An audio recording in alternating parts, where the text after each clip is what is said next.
कि अखिलेश यादव से अब अरविंद केजरीवाल ने सबक लिया है, लेकिन इस साझेदारी की पुष्टि नहीं हुई है। सूत्र बता रहे हैं कि दिल्ली में आप और कांग्रेस ने हाथ मिला लिया है। नमस्कार, मैं हूं आपके साथ अंजनी कुमार सिंह और आप देख रहे हैं देश का सबसे पसंदीदा डिबेट शो सबका हिसाब होगा। अब देखिए, कहते हैं कि दुर्घटना से देर भली, लेकिन विपक्ष कई दुर्घटनाओं के बाद अब उसकी आंख खुली है। दिल बड़ा नहीं कर रहा है। नीतीश कुमार और जयंत के जागने के बाद सुस्त रफ्तार से सीट शेयरिंग की बात हो रही है और अब इसकी सकारात्मक शुरुआत अखिलेश और राहुल ने की। इसके बाद अब दिल्ली से खबर है कि यहां पर भी लगभग बात बन गई है। सूत्रों पर अगर यकीन करें तो दिल्ली की 7 लोकसभा में से आम आदमी पार्टी और कांग्रेस में गठबंधन हो चुकी है, जिसमें कांग्रेस को 3 सीट देने पर बात बनी है और इसके बदले गुजरात में आम आदमी पार्टी को कांग्रेस 2 सीट देगी। साथ साथ हरियाणा और असम में भी एक सीट मिल सकती है।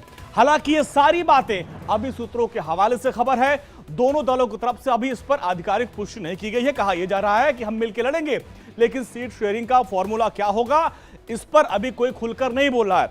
मतलब कुल मिला के यह है कि मोदी 400 पार की हुंकार लगा रहे हैं और नीतीश कुमार समेत तमाम जो बड़े नेता हैं वो एनडीए में शामिल हो रहे हैं। ऐसे में इंडिया गठबंधन में जो फूट की खबरें थी उसको अब विराम लगाने की कवायद की जा रही है।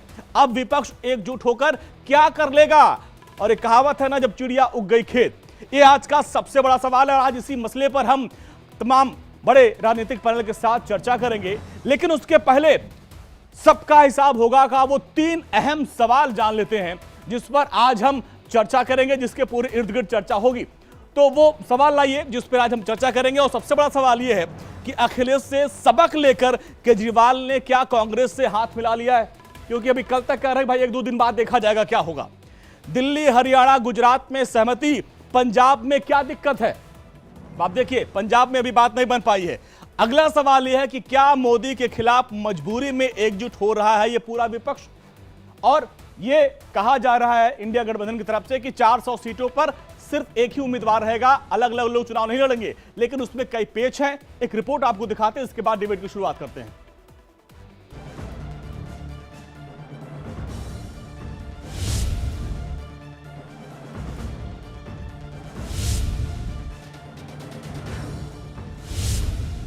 दो लड़कों ने यूपी में राह दिखाई तो विपक्ष को अक्ल आई। 24 में मुकाबला विश्व गुरु से है तो अलग अलग होकर लड़े तो ढेर हो जाएंगे। लिहाजा दिल्ली, हरियाणा, गुजरात और असम में केजरीवाल ने कांग्रेस से सीट शेयरिंग कर ली, लेकिन पंजाब में पेच फंसा है। सूत्रों पर यकीन करें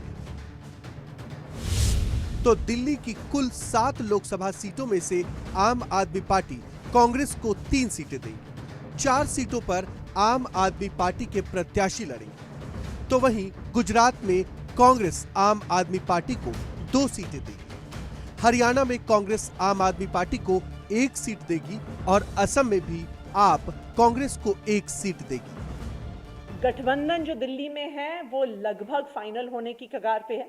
हमें उम्मीद है कि आने वाले 1-2 दिन में एक आधिकारिक घोषणा दोनों पार्टियों की तरफ से मिलकर हो जाएगी। बुधवार को यूपी में राहुल और अखिलेश ने हाथ मिलाया।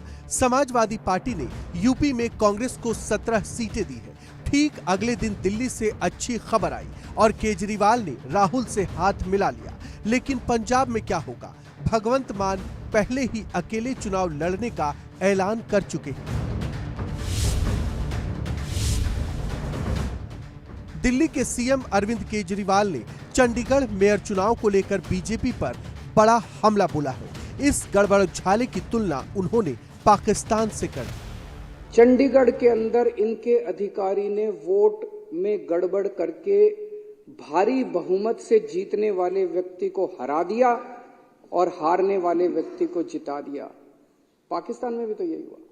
पाकिस्तान के अंदर भी तो रावलपिंडी के उस इलेक्शन कमिश्नर की आत्मा जाग गई जिसने आके कहा कि हमने भारी बहुमत से उन लोगों को हरा दिया जो भारी बहुमत से जीत रहे थे और उनको जिता दिया जो हार रहे थे। तो ये तो इन लोगों ने हमारे देश को पाकिस्तान बना दिया। 75 साल के अंदर जो इस देश ने अचीव किया था, हासिल किया था, कड़ी मेहनत से इस देश के 140 करोड़ लोगों ने मेहनत करके इस देश के अंदर हासिल किया था और एक झटके के अंदर इन लोगों ने सब कुछ खत्म कर दिया। मुकाबला मोदी से है, रण भीषण होने वाला है। मोदी 400 पार की गारंटी दे रहे हैं। ऐसे में एक मंच पर नहीं आए तो विपक्ष के सामने वजूद का संकट खड़ा हो सकता है। यूपी में सीट शेयरिंग के बाद 25 फरवरी को आगरा में राहुल और अखिलेश एक साथ दिखेंगे। भारत जोड़ो न्याय यात्रा के दौरान दोनों साझा रैली भी करेंगे।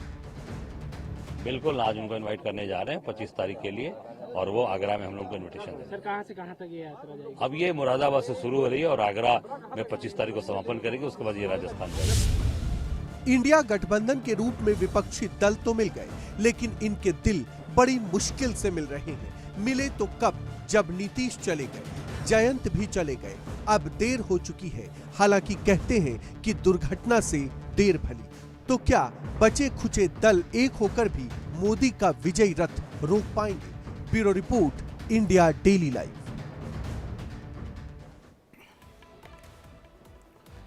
तो देखिए, अखिलेश यादव ने एक दिन पहले कहा कि अंत भला तो सब भला, लेकिन नीतीश कुमार ये कहते कहते थक गए कि भाई सीट शेयरिंग का जो फॉर्मूला जल्दी बात कर लीजिए। देरी हुई और वो चले गए एनडीए में। जयंत चौधरी भी छिटक गए। अब जो बचे खुचे साथी दल हैं वो एकजुटता की बात करें, लेकिन अभी भी काफी देरी हो रही है।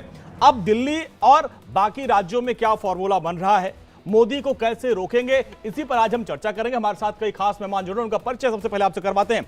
हमारे साथ स्टूडियो में जुड़े हमारे सहयोगी, हमारे साथी हैं सौरभ दुबे, राजनीतिक विश्लेषक हैं। ये आपका बहुत बहुत स्वागत है। संजू नासियार साहब है, प्रवक्ता आम आदमी पार्टी के। संजू भाई, आपका बहुत बहुत स्वागत है। फराज किदवई, प्रवक्ता समाजवादी पार्टी के। सर, आपका भी बहुत बहुत स्वागत है। और ईशान त्यागी, प्रवक्ता कांग्रेस के, आपका भी बहुत बहुत स्वागत है सर। और एसएन सिंह हमारे साथ जुड़ रहे हैं, बीजेपी के प्रवक्ता एसएन सिंह साहब, आपका भी बहुत बहुत स्वागत है।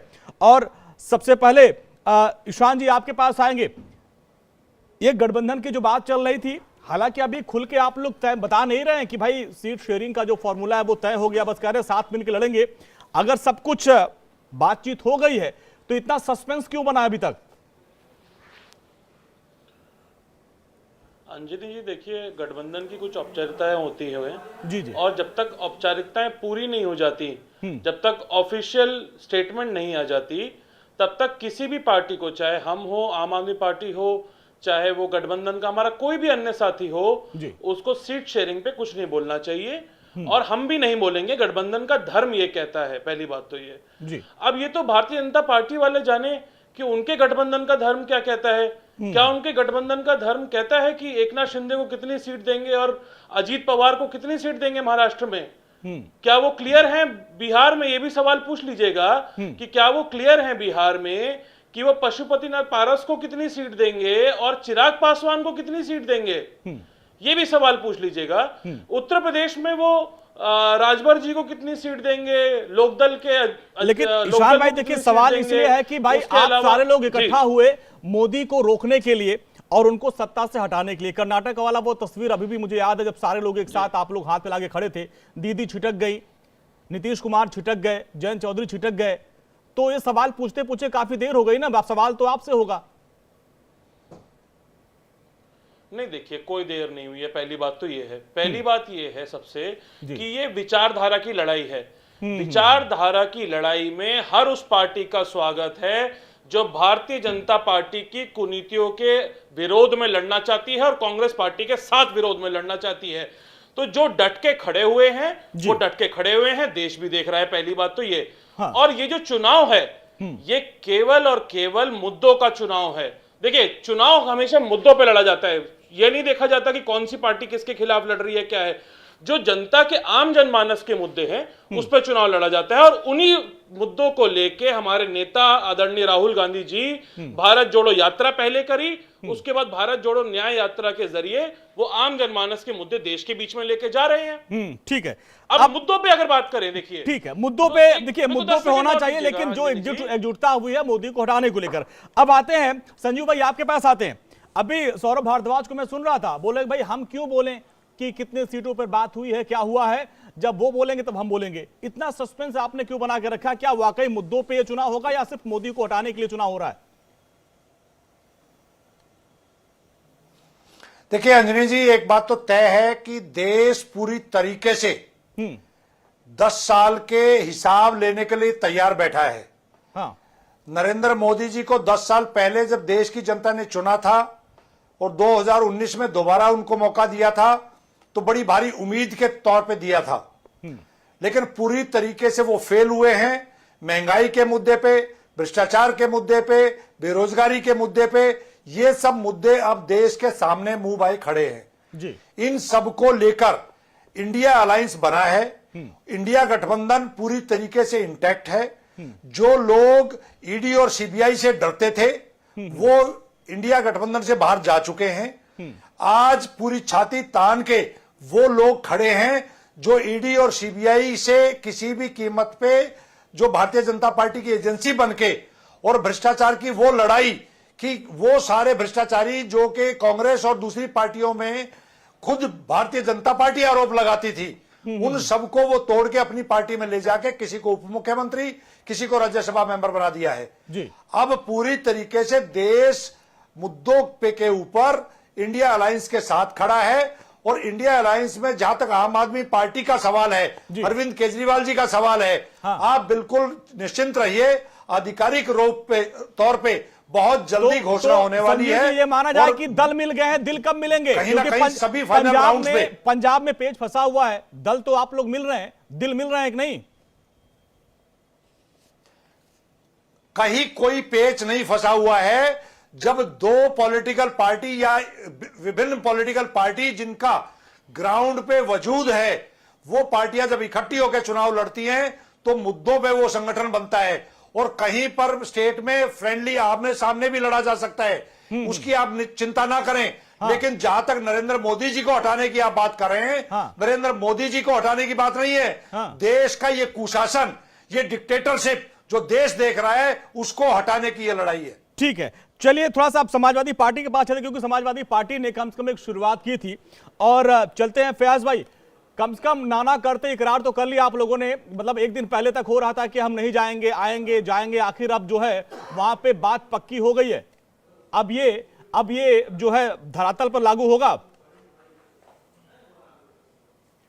अंजनी जी बहुत बहुत धन्यवाद। देखिए मैं आपको बता दूं कि जहां इको आ रही है आवाज में कि जहां से प्रधानमंत्री जी और होम मिनिस्टर साहब की जो सोच है ना, जहां पे वो खत्म होती है वहां से हमारे राष्ट्रीय अध्यक्ष आदरणीय अखिलेश यादव जी की सोच शुरू होती है। अच्छा अंजनी जी, आप ना तो गांधी जी से मिले होंगे, ना तो सरदार पटेल साहब से मिले होंगे और ना ही मौलाना आजाद से मिले होंगे, लेकिन अगर इन तीनों की कलेक्टिव लीडरशिप अगर आपको अंडरस्टैंड करनी है तो आप 30 मिनट का इंटरव्यू ले लीजिएगा हमारे राष्ट्रीय अध्यक्ष का। जी जी जी जी जी, तो आप केवल 30 मिनट का इंटरव्यू और हमारे राष्ट्रीय अध्यक्ष आदरणीय अखिलेश यादव जी का ले लीजिएगा।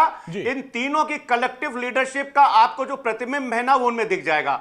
अच्छा, हमारे राष्ट्रीय अध्यक्ष आदरणीय अखिलेश यादव जी ने इस गठबंधन को लेकर के खाली समाजवादी पार्टी और कांग्रेस की बात नहीं है अंजनी जी। अच्छा, हमारे राष्ट्रीय अध्यक्ष आदरणीय अखिलेश यादव जी ने बाकी सारी पार्टियों को भी उनसे बातचीत करके इन्फ्लुएंस करके और ये देखिए ये बहुत अच्छी बात सर आप कर रहे हैं। अभी परसों जब गठबंधन हुआ था तो आप ही के प्रवक्ता और कांग्रेस प्रवक्ता बैठे थे तो उनको एमपी वाला बात याद आ गई और चिरकुट और कहां तक बात डिबेट में करने लगे थे। तो वो जो चिरकुट वाली बयानबाजी है सब वो सब मलाल दिल धुल गया कि अभी भी वो चीजें हैं वो दिल में?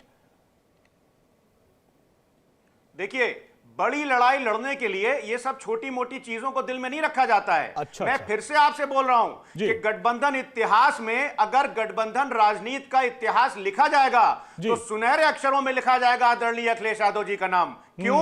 क्योंकि 2017 में भी हमने कांग्रेस के साथ गठबंधन किया और 110 से ज्यादा असेंबली में हमने उनको सीटें लड़ने के लिए दी। 2019 में गठबंधन हमने बहुजन समाज पार्टी के साथ किया और हमने आधी से ज्यादा सीट बहन जी को लड़ने के लिए दी। और आप देखिए मध्य प्रदेश में जो भी हुआ उसको भूल करके हम लोग आगे बढ़े और हमारे राष्ट्रीय अध्यक्ष जी ने 3 दिन पहले कह दिया था कि बीजेपी के पास। लेकिन फराज भाई ये तो दाद देना पड़ेगा, मुझे लगता है कि अखिलेश जी ने कोई ऐसी पार्टी नहीं जिसके साथ गठबंधन नहीं किया और ये दिल तो बड़ा है आदरणीय आपके अखिलेश जी का कि वो सबके साथ गठबंधन करते हैं। अब एसएन सिंह साहब, ये सारे दल एक हो चुके हैं और कह रहे हैं कि भाई इस बार जो है बीजेपी को सत्ता से बेदखल करके मानेंगे और 400 जो सीट है उसमें ये लोग अकेले चुनाव लड़ेंगे। अगर ये लोग अकेले चुनाव लड़ेंगे तो आपको तो मुश्किल आ जाएगी। अंजनी जी, मैं हंसू ना हंसू, मैं तो डिबेट में बैठा हूं, आपके चैनल पर हूं, लेकिन जनता हंस रही होगी। भाई चिरकुटिया नेता आप कहें, मंद बुद्धि आप कहें, अखिलेश वकीलेश वो कहें, फिर भी विचारधारा की बात करते हैं। निश्चित तौर पे अंजनी जी मैं तो मानता हूं कि ये विचारधारा वाले एक हुए हैं।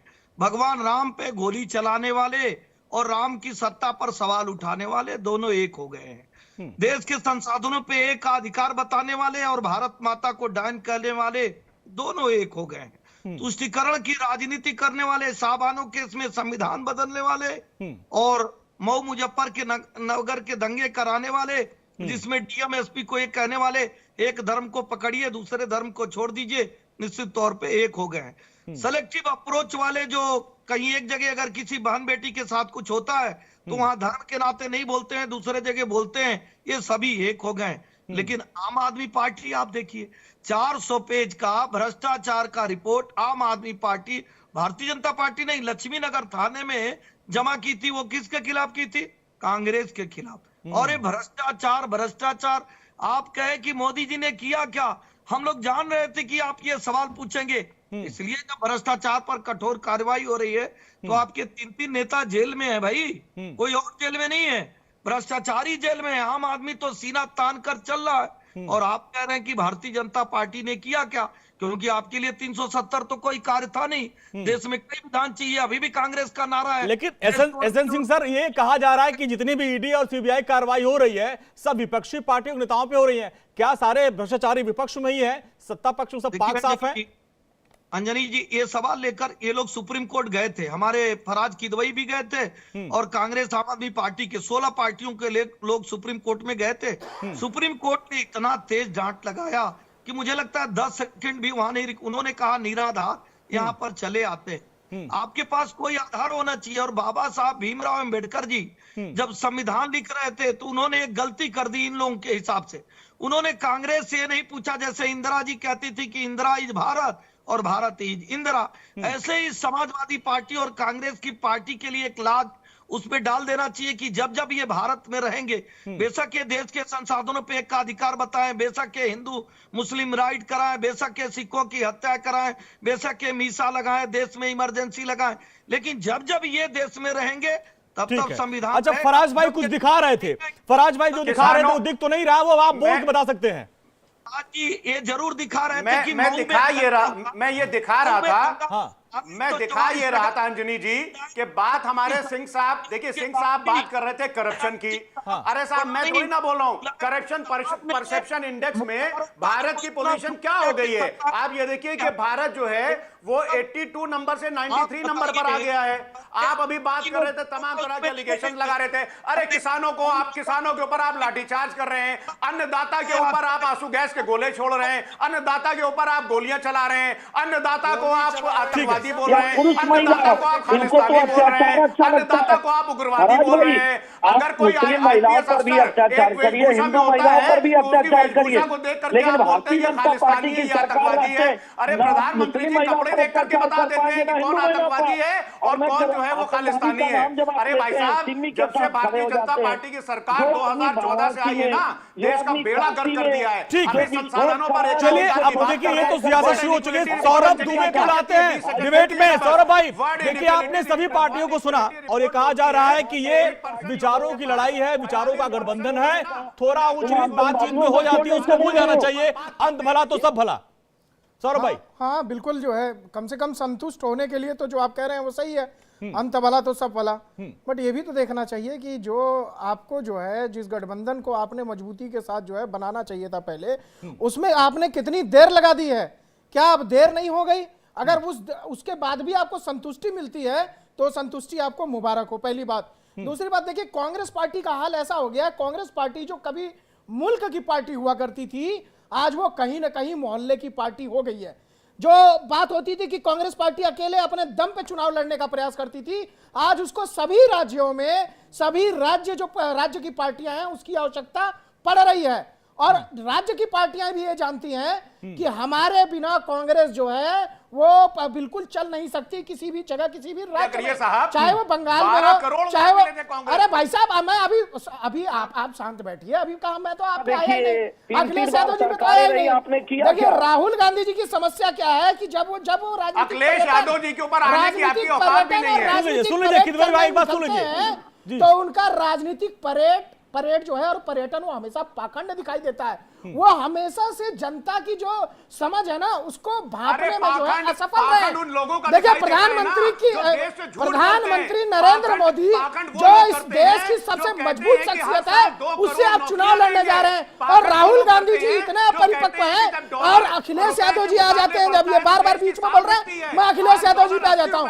अखिलेश यादव जी जिनको सत्ता जो है उनके पिताजी ने सौंपी थी, विरासत में मिली है, उनकी परिपक्वता दिखाती है। जितनी बार गठबंधन किया उतनी बार लूटे गए। जब पहले एक बार दो लड़कों की जोड़ी आई तो भी अखिलेश यादव को नुकसान हुआ, फ्लॉप जोड़ी निकली।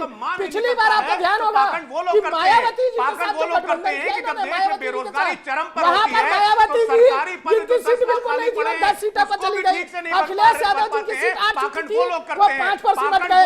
अखिलेश यादव किस प्रकार के नेता हैं, लाठीचार्ज करते हैं ना। उत्तर प्रदेश की जो सत्ता सौंपी गई है आज तक उसको समझने में नाकाम रहे हैं। आप एक बात समझिए, आज तक आपके नेता क्या राम मंदिर में डुबकी लगाने गए, राम मंदिर दर्शन करने, सरयू में डुबकी लगाने? आप बताइए, आप उत्तर प्रदेश, अयोध्या उत्तर प्रदेश के अंदर है ना, अयोध्या उत्तर प्रदेश के अंदर है। आप वहां की राजनीति करते हैं, कानूनी दर्जा तो बहुत दूर, आप एमएसपी भी आप ठीक से नहीं दे रहे। पाखंडी वो लोग होते हैं जो बोलते हैं कि 14 दिन में गन्ना किसानों को गन्ना किसानी सौरभ जी आपने इंडिया गठबंधन और बीजेपी दोनों को सुना, तो क्या आपको क्या लगता है जिस हिसाब से आप राम मंदिर की बात कर रहे हैं, क्या राम मंदिर के मुद्दे चुनाव लड़ेगा?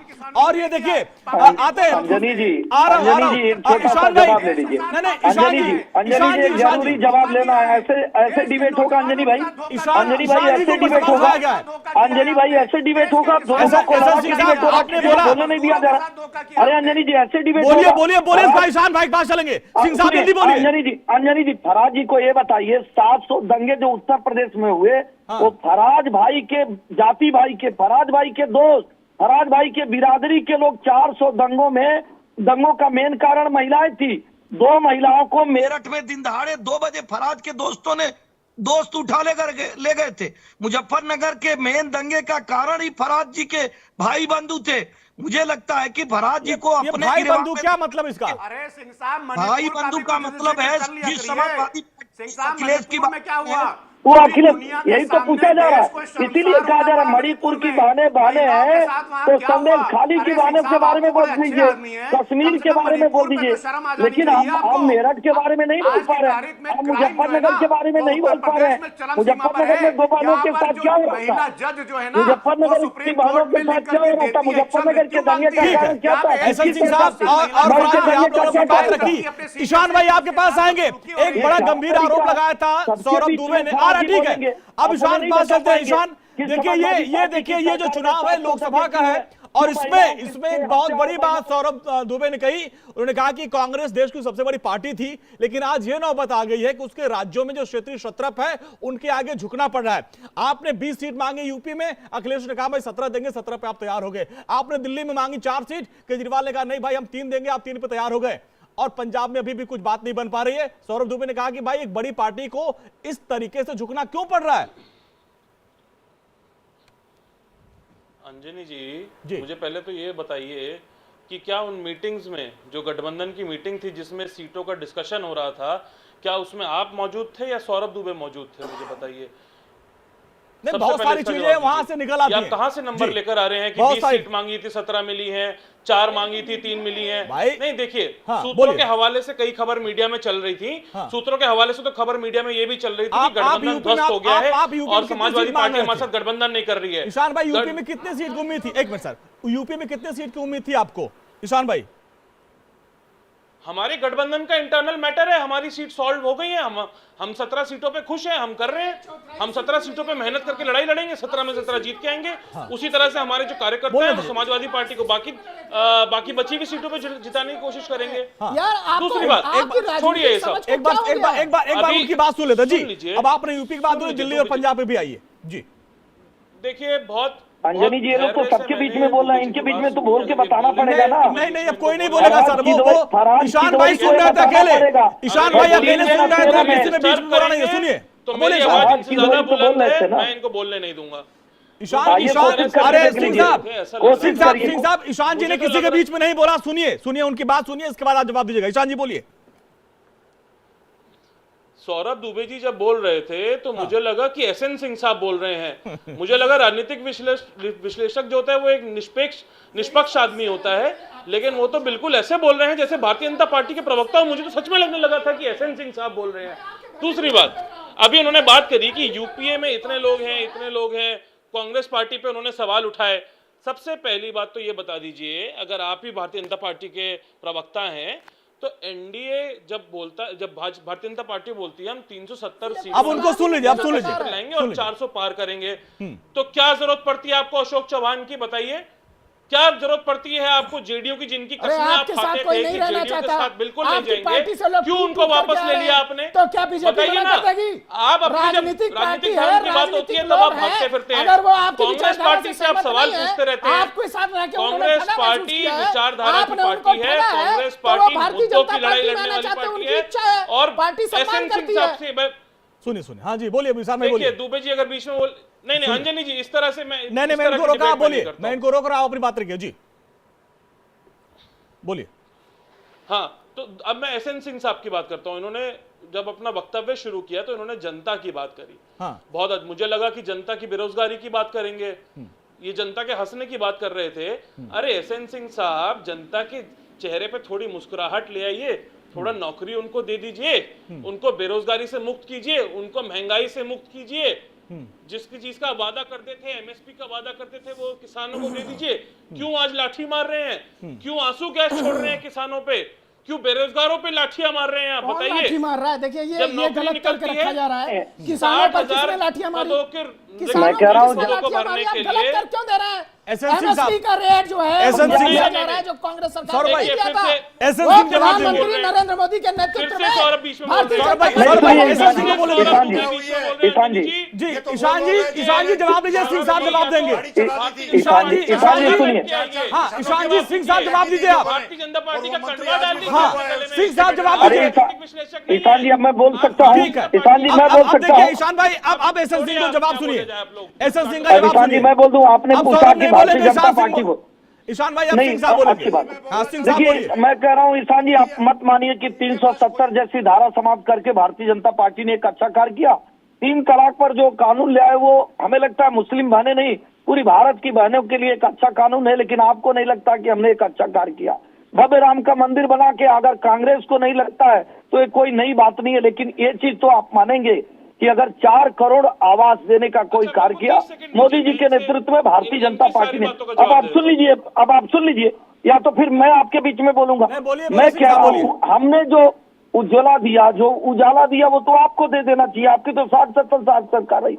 और सबसे बड़ी बात, आप चले जाइए, अभी राजस्थान में आपकी सरकार थी, वहां की जनता ने आपको नकारा। क्यों नकारा? क्योंकि छत्तीसगढ़ में गोबर घोटाला, कहीं गेम घोटाला, पंजाब में सवाल आप ही का सवाल मैं सिंह साहब से पूछूंगा। सिंह साहब सवाल मैं सवाल ले रहा हूँ, आप ही का सवाल ले रहा हूँ। सिंह साहब सवाल ये है कि भ्रष्टाचार, महंगाई और किसानों की आय दोगुना पे जब बात, ईशान भाई वही सवाल मेरा है। सुनिए ईशान भाई, मैं सवाल पूछ रहा हूँ। सिंह साहब भ्रष्टाचार, महंगाई और किसानों की आय दोगुना करने का जो वादा था वो कब पूरा होगा? ईशान भाई मैं सवाल पूछ रहा हूं। ईशान जी सुनेंगे, दरअसल इनको क्या है ना, जब से भगवान राम का मंदिर बना है, आप भगवान भरोसे मत जाइए। तो सिंह साहब भगवान भरोसे सियासत नहीं होगी। मेरी आस्था पे सवाल नहीं, आप सुनने के लिए तैयार नहीं। 2 लाख रुपए दूसरे धर्म की यात्रा पर सियासत होगी। 2 लाख रुपए दूसरे धर्म की यात्रा पर सियासत होगी, मजाक पर सियासत होगी, नमाज पर सियासत होगी, 3 तलाक पर सियासत होगी, सीए पर सियासत होगी, लेकिन राम मंदिर पर सियासत नहीं होगी। अरे आप सुनिए तो आपके हम बोलते, उन्होंने पूछा बेरोजगारी और महंगाई। अब आपको जवाब मिलने लगे ना, अब आपको उल्टे जवाब मिलने लगे। हो गई, किसने कहा था कि 2 लाख रुपए धर्म की यात्रा पर दीजिए? कौन कहा था आपको? 2 लाख रुपए कौन? बताइए आप किस? मैं बोलूं या ईशान जी लगातार बोलेगा? लगातार बोलेगा? कौन होते हैं? एक बार ईशान भाई इनका जवाब सुन लेते हैं, इसके बाद में चलूंगा समाजवादी पार्टी के पास, आम आदमी पार्टी के पास। जी नहीं, इन्होंने मेरे पे सवाल उठाया। इन्होंने पूछा भगवान और राम के बीच में हम कौन होते हैं? अब सुनिए, सही बात इन्होंने कहा भगवान राम की सत्ता नहीं होती है। इन्होंने 21 वकील खड़ा किया। इन्होंने कहा कि अगर राम जन्मभूमि पर फैसला आ जाएगा तो भारत का फैसला होगा, वो भारतीय जनता पार्टी का फैसला होगा। और जो भारतीय जनता पार्टी उसकी 3-3 सरकारें जाती हैं साहब। भारतीय जनता पार्टी के स्वर्गीय कल्याण सिंह साहब तो ये जवाब ले ले सिंह साहब इनसे।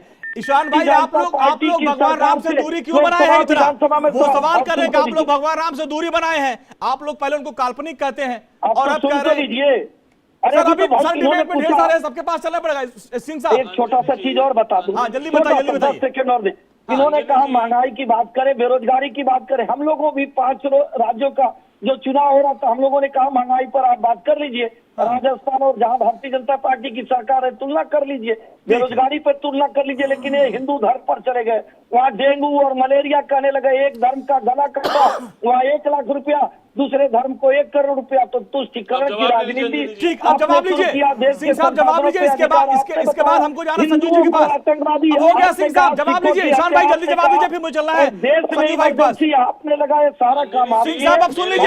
जनता पार्टी सबका साथ सबका मेरे और मेरे नेता के धर्म के बीच में मैं किसी दलाल को एक्सेप्ट नहीं करूंगा। मैं दलाली तो दलालों को एक्सेप्ट नहीं करूंगा। ये धर्म के दलाल बन रहे हैं। पहली बात तो कौन है धर्म के दलाल? कौन है धर्म के दलाल? कौन है धर्म के दलाल? की हत्या करके दलाली की है। जनता पार्टी ये बोलती है कि आप कौन है धर्म के दलाल? दलाल कह रहे हैं जो लोग भगवान राम का दर्शन करने गए, चाहे वो किसी भी पार्टी के हो, अगर वो इनको दलाल कह रहे हैं, इनको शर्म आनी चाहिए, माफी मांगनी चाहिए। एक मिनट सौरभ दुबे, भक्तों का दलाल कह रहे हैं जो भगवान राम के अनुयायी हो, किसी भी पार्टी का हो, जब गर्भगृह वो में समाजवादी पार्टी का भी हो सकता है, कैमरा कांग्रेस का भी हो सकता है। आप उनको दलाल कह रहे हैं। एक मिनट सौरभ वो फोटो की बात कर रहे हैं। मुझे बात एक मिनट सुनिए। देखिए पहले तो दलाल वाली बात। एक मिनट सौरभ, आपने दलाल शब्द बोला, यहाँ पे वो गलत है। एक मिनट सिंह साहब, मेरे डिबेट में ईशान भाई आपने दलाल बोला, उसको तो आप पहले खेद व्यक्त करिए। और दूसरा सिंह साहब मैं सवाल पूछ रहा हूँ, और दूसरा अगर आपको फोटो कितनी चिंता है तो राहुल गांधी फोटो को लेकर क्यों रहे इतना? दलाली आपके लिए किसान भाई मजाक पे चादर चढ़ाना दलाली है आपके लिए। ईशान तो फिर राहुल गांधी फोटो के लिए क्यों लड़ रहे हैं? जाते हैं वो दलाली है। सिंह साहब सुनिए मेरी बात। सिंह साहब एक एक करके मेरा सवाल ईशान से। ईशान अगर राम मंदिर, अरे सिंह साहब मेरे सवाल सुनने दीजिए पहले। मेरा सवाल ईशान से है। ईशान अगर आप राम भक्तों को दलाल बोलेंगे तो राहुल गांधी भी गए थे काशी विश्वनाथ, फोटो के लिए क्यों लड़ाई कर रहे हैं? तो फिर उनको भी वही शब्द बोलना चाहिए जो आप बोल रहे हैं। राम भक्तों को दलाल, सुन लीजिए, हाँ सुन लीजिए। देखिए आप मेरे मुंह में शब्द डाल देंगे, उससे काम नहीं चलेगा अंजलि जी। मैं भी परिपक्व आदमी हूँ, आप भी परिपक्व आदमी है। दूसरी बात मैंने ये बोला है वो राहुल गांधी ये क्या कहना चाह रहे हैं? और धर्म के ठेकेदार पहले आप माफी मांगिए। और मेरे भगवान श्री आप राम भक्तों का अपमान करेंगे और आपकी हैसियत भगवान राम से ऊपर हो गई। कर रहे हैं ये आपकी पार्टी की हैसियत उसी का खामियाजा भुगतना पड़ रहा है। आप जब से मंदिर नहीं गए तब से आपका गठबंधन लगातार आपको छोड़ रहा है। ममता बनर्जी ने छोड़ दिया, नीतीश कुमार आपको छोड़ के एनडीए में शामिल हो गए, आम आदमी पार्टी पंजाब आपसे दूरी बना ली। आपको शर्म नहीं आती है? आप भगवान राम के भक्तों को दलाल बोल रहे हैं। किस प्रकार की आपकी मानसिकता है? क्या आप लोग हिंदू विरोधी सोच के अंदर कूद के भरी है? ठीक है सौरभ, ठीक है सौरभ, देखिए बर्दाश्त नहीं किया जाएगा। ठीक है ईशान देखिए सौरभ ईशान अब हम चलेंगे संजू भाई के पास। संजू जी देखिए इस पूरे मसले को बीजेपी जिस तरीके से, तो इनको कंडवा दे दीजिए भारतीय जनता पार्टी का। देखिए सुनिए ईशान जी एक मिनट सौरभ सुनिए ईशान जी, ठीक है संजीव जी देखिए यहाँ पे ये जो बयान आज ईशान ने दिया, ऐसे ही बयान राहुल गांधी देते हैं और उनके तमाम नेता भी देते हैं। क्या ये बयान भारी पड़ेगा? क्योंकि हमने देखा कि केजरीवाल साहब ने अपना स्टैंड बदल लिया। पहले उनको भी नानी बहुत गुस्सा करती थी कि नानी कहती थी कि भाई मंदिर बन जाएगा तो कितना गलत होगा, लेकिन अब उनको नानी की बात भूल गए। अब वो कह रहे नहीं भाई मंदिर भव्य बना, मैं भी गए आए। तो ये सबक राहुल और कांग्रेस क्यों नहीं ले रहे हैं? देखिए अंजनी जी, आज की डिबेट में मैं सबको सुन रहा था। अब बहुत कष्ट होता है, देश जानना चाहता है कि 10 साल से जो सत्ता में मोदी जी की सरकार है और मोदी जी से बहुत ज्यादा उम्मीदें थी, और मोदी जी ने इस देश का भ्रष्टाचार खत्म करने की कसम खाई थी, मोदी जी ने इसकी बेरोजगारी खत्म करने की कसम खाई थी, और देश में काला धन वापस लाने की कसमें खाई थी, और देश में यह विश्वास दिलाया था कि शिक्षा पे और स्वास्थ्य पे काम होगा। तो 10 साल में इन मुद्दों पे, क्योंकि मोदी सरकार ने काम नहीं किया है, इसलिए भारतीय जनता पार्टी देश का पूरी तरीके से माहौल खराब करना चाहती है और देश का माहौल खराब ना हो। भाई अभी कांग्रेस के प्रवक्ता ने डायरेक्ट रूप से कई लोगों को दलाल बोला। अब आप उनके साथ हैं, आप उनके साथ हैं, उनके साथ गठबंधन कर रहे हैं। सुनिए आप जी, मैं ऐसे किसी वक्तव्य का समर्थन नहीं करता हूं, लेकिन धर्म को राजनीति से जोड़ने का पाप अगर सबसे पहले किसी ने किया है तो भारतीय जनता पार्टी ने किया है। तो आप उस ट्रैप में क्यों आ गए? फिर आप उस ट्रैप में क्यों आ गए? तो आप उस ट्रैप में क्यों आ गए? आप बस क्यों चलवा रहे हैं? अरविंद केजरीवाल क्यों चले गए? नानी वाली बात क्यों भूल गए? फिर वो देखिए, हाँ अंजनी जी, अरविंद केजरीवाल जी की वो सोच है, आज से पहले अपने पूर्वजों को, अपने सीनियर सिटीजन्स को सब धार्मिक यात्राएं अभी राम मंदिर बनने के बाद नहीं, पिछले कई सालों से करवा रहे हैं। तो नानी जी बुरा नहीं मानेंगी ज्यादा, नानी जी बुरा नहीं मानेंगी। भ्रष्टाचार, देखिए केजरीवाल की अंजनी जी, भ्रष्टाचार की बात अलग है, भ्रष्टाचार के मामले में मंत्री जेल में है। देश में राम, आप और हम जन्म जब नहीं हुआ था, राम को गाली देकर आप नहीं बना पाएंगे। नहीं, देखिए संजीव भाई, यही तो सवाल है, यही तो सवाल है। अभी जब दिल्ली में चुनाव होगा, तो आप राम को भूल जाएंगे। जब यूपी और लोकसभा का चुनाव होगा तो आपको राम याद आएंगे। आप भी तो वही कर रहे हैं। तो कौन सा दल झुला हुआ दूध का? अभी एक लोगों ने दलाल ही बोल दिया। राम चुनाव आए या ना आए, राम को कोई नहीं भूल सकता। राम तो अपनी ताकत अपने आप दिखाते हैं। अंजनी जी, अभी इन्होंने जो चोरी की थी, वोटों की चोरी की थी चंडीगढ़ के अंदर, वो राम की कृपा से नहीं है कि आप जेल में जा रहे हैं, आपके नेता जेल में जा रहे हैं। भगवान राम की ताकत नहीं है, भ्रष्टाचारी जेल में जा रहे हैं। तो राम तो ये भगवान राम की ताकत नहीं है। आपका चाल, चरित्र, चेहरा सब साफ हो रहा है, भगवान की ताकत नहीं है, ये भगवान की ही ताकत है। जिस तरीके से चलिए एसएन सिंह साहब, संजीव भाई आएंगे, फराज भाई के पास चलते हैं। फराज भाई, देखिए आप लोग गठबंधन अब एकजुट हो रहे हैं। हालांकि सीटों को लेकर क्या सहमति बन पाएगी, जल्दी खुलासा करने की बात हो रही है। लेकिन बीजेपी ने जो ये राम मंदिर का मुद्दा उठाया है, इस मामले में देखिए भी कांग्रेस के प्रवक्ता ने भी बोला, तमाम लोग फंसते नजर आ रहे हैं। और सवाल आपसे भी हो रहा है कि अभी तक आप लोग क्यों नहीं गए? अच्छा, फराज की पार्टी को कौन चुनने जा रहा है उत्तर प्रदेश में? फराज जी जवाब देंगे सर। सिंह साहब, नहीं, फराज जी को क्यों बोलने दिया जाएगा? फराज जी दूसरे के बीच में बोलते हैं। फराज जी तब से चुप थे। इनकी सरकार अगर आ जाएगी तो उत्तर प्रदेश में फिर धक्के कराएंगे, फिर बहन बेटियों की आबरू को लूटने का कार्य करेंगे, फिर सहारनपुर में जो हमारी बहनों को लूट लेने का कार्य किया गया वही कार्य करेंगे, फिर मथुरा का रामवृक्ष यादव कांड कराएंगे, फिर आतंकवादियों को छोड़ने का कार्य करेंगे। ये तो पूछा जाएगा ना। समाजवादी पार्टी जो सरकारी जमीन पे कब्जा कर लेती थी, जो बाबा साहब को कालिक पोतने का कार्य करती थी। सिंह साहब, जो मैंने सवाल पूछा उसको तो जवाब लेने दीजिए। बोलिए फराज भाई। तो फराज जी को समझा दीजिए कि दूसरे के बीच में मत बोले।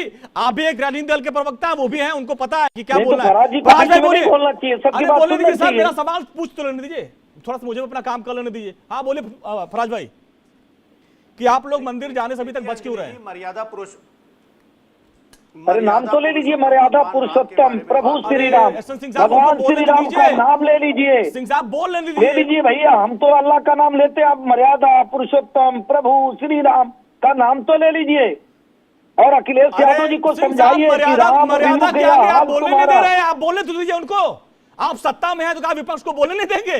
बोलने दीजिए। अरे नहीं अंजनी भैया, हम तो हाथ जोड़ रहे हैं, बता रहे हैं। अरे भाई, दूसरे के बीच में बोलेंगे, जिस भाषा में बोलेंगे उस भाषा में जवाब दिया जा रहा है। बोलने दीजिए उनको, बोलने दीजिए। सत्ता में है तो आप आवाज मत दबाइए सर। जी बोलिए फराज भाई। अरे भैया फराज जी बोल रहे थे, आपने बोला नहीं अंजनी भैया। देखिए अंजनी जी, हाँ अंजनी जी, देखिए एसएन सिंह साहब बहुत शालीन आदमी हैं, इनके साथ मैं बहुत सारी डिबेट्स में जाता हूँ, मगर आज पता नहीं क्या हो गया है कि ये बोलने बीच में आप ही तो शुरू किए प्रभु, मर्यादा पुरुषोत्तम परमात्मा आपने ही बीच में शुरू किया। अच्छा, वो बदला ले रहा है फराज भाई, बदला ले रहा है वो।